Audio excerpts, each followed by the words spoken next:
Habari njema, habari ya kufurahisha ambayo umeweza kutufikia katika media hii ya Bongo Choice muda huu. Bana, ni taarifa kuhusiana na mrembo mwanadada Wema Sepetu. Siku ya leo ya tarehe 12 ya mwezi huu wa 6, Wema Sepetu amefanikiwa kujifungua mtoto wa kiume salama salmini, na amejifungua jioni hii mida ya saa 11. Mume wake na Wema Sepetu Whozu ameshindwa kuzuia hisia zake.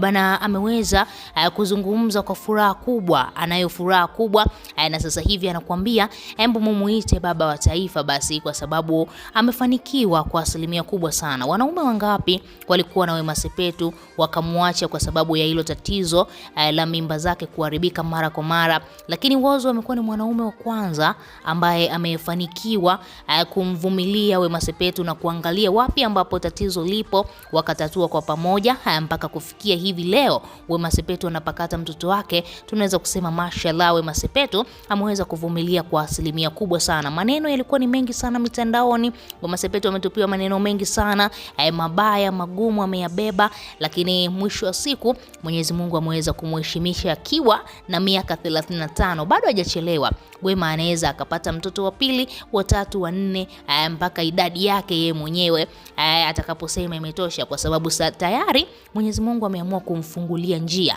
Mtoto wa kwanza ni baraka. Mtoto wa kwanza anaweza kukuonyesha njia pale pasipokuwa na njia. Furaha iliyoje kwa Whozu kwa sababu tayari ana mtoto wa kike na huyo aliyokuja ni mtoto wa kiume.